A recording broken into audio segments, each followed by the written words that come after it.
పితా పుత్ర పవిత్రాత్మ నామమున ఆమేన్. ప్రియులారా, ఈ మంగళవారం రోజున మనము అందరము కూడా అవిశ్వాసి అధికారిని మార్చిన అద్భుతం గురించి మనం అందరం కూడా ధ్యానం చేసుకుందాము. ప్రియులారా, ఒక కుటుంబంలో తండ్రి, తల్లి, కుమార్తె ఉండేవారు. ఆయన సైన్యంలో పనిచేసేవాడు, ఈమె ఇంటిలో ఉండేదన్నమాట.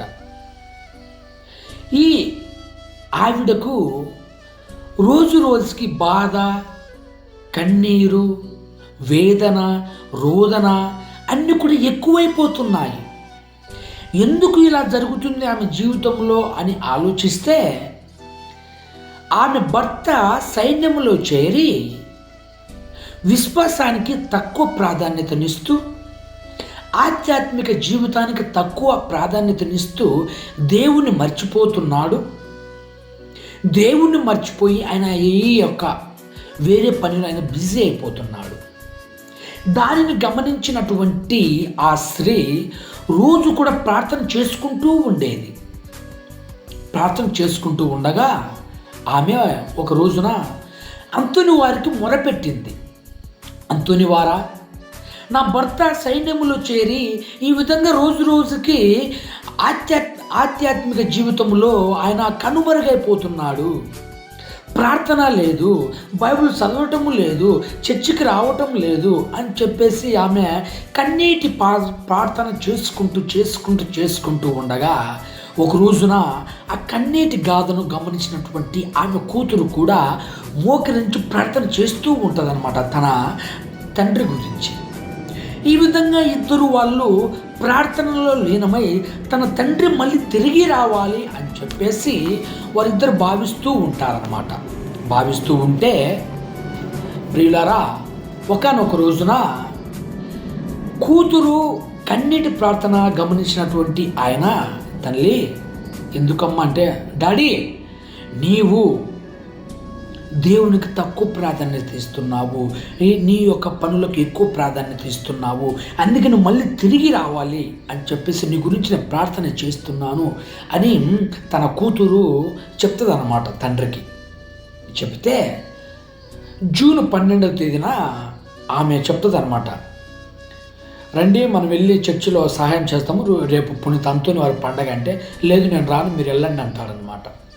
వెళ్తే వీళ్ళిద్దరు వెళ్ళి పునీత అంతోని వారి స్వరూపం దగ్గర మోకరించి, పునీత అంతోని వారా ఆయనను మార్చండి అయ్యా, తిరిగి మళ్ళీ ఆయన ఈ ఆధ్యాత్మిక జీవితంలోకి వచ్చేలా, నడిచేలా, ఆయన కూడా మోకరించి మన దేవుణ్ణి స్తుతించేలా ఆయనను మార్చండి అయ్యా, తప్పిపోయినటువంటి ఆయన విశ్వాసాన్ని మళ్ళీ తీసుకొని రండయ్యా అని ప్రార్థన చేసి వారు ఇంటికి వెళ్తారనమాట.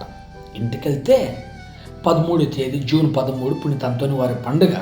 వీళ్ళందరూ రెడీ అవుతున్నారు, ఆయన కూడా రెడీ అవుతున్నాడు వీళ్ళకి తెలియకోకుండా. అవి రండి మనం అందరం కూడా దివ్యబలి పూజలో పాల్గొందాము అని చెప్పేసి వారి ఇరువురిని కూడా తీసుకొని ముగ్గురు గుమికూడి ఆ రోజు ఆ పండుగలో పాల్గొంటారన్నమాట. చూడండి ప్రియ సహోదరులారా, ఇది జరిగినటువంటి సంఘటన, ఇది ఏదో ఒక కల్పితమైనటువంటి కథ కాదు. పునీత అంతోని వారి మధ్యస్థ ప్రార్థనలో కలదు అద్భుతం. పునీత అద్భుతాల అంతోని వారిని ఎవరైనా ఆశ్రయిస్తే, ఎవరైనా ఆయన దరికి చేరి మా గురించి ప్రార్థన చేయండి అని అడిగితే ఆయన ఖచ్చితంగా ప్రార్థన చేస్తాడు. మన మనవులను ఆయన దేవాతి దేవుని దగ్గరికి తీసుకొని వెళ్తారు పునీత అంతోని వారు. అందుకే గమనించండి, పునీత అంతోని వారు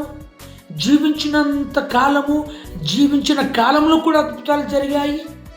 పునీత అంతోని వారు మరణించిన తర్వాత కూడా నేటికి కూడా అద్భుతాలు జరుగుతూనే ఉన్నాయి. అందుకే మన అందరం కూడా అద్భుతాల అంతోని వారి మధ్యస్థ ప్రార్థన మనము వేడుకుంటూ ఉండాలి. అందుకే మనందరం కూడా కీర్తనలు 63:4 చదువుకుందాము. నేను జీవించి ఉన్నంత కాలము నిన్ను స్తుతించెదను, నీకు చేతులెత్తి ప్రార్థన చేసేదను. ప్రియులారా, మనము మన కుటుంబంలో ప్రార్థన జీవితము కనుమరుగైపోకూడదు, విశ్వాసము కనుమరుగైపోకూడదు, మన భక్తి కనుమరుగైపోకూడదు, మన ఆధ్యాత్మిక అన్నీ కూడా అవేవి కూడా అంతం కాకూడదు, కనుమరుగైపోకూడదు.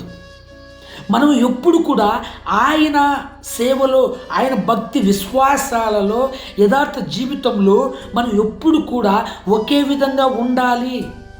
ఒకే విధమైనటువంటి జీవితాన్ని మనము అలవరుచుకోవాలి. పునీత అంతోని వారు ఆ విధంగా జీవించారు కాబట్టి నేటికి కూడా ఆయన మధ్యస్థ ప్రార్థన ఎంతోమందికి వర్తిస్తుంది. ఎంతోమంది ఎన్నో విధాలుగా లాభాలు పొందుకుంటున్నారు. ఎంతోమంది ఎన్నో విధాలుగా అద్భుతాలను చవి చూస్తున్నారు. ఇది ఆయన గొప్పతనం అంటే కాదు.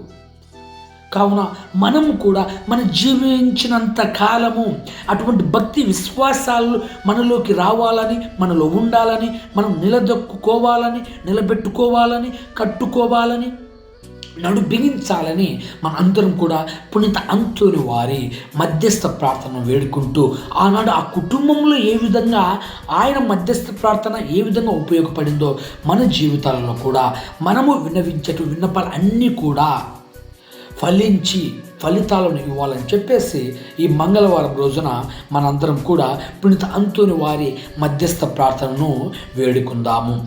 దేవాతి దేవుడు మనందరిని కూడా దీవించి కాచి కాపాడుదురుగాక. ఆమేన్.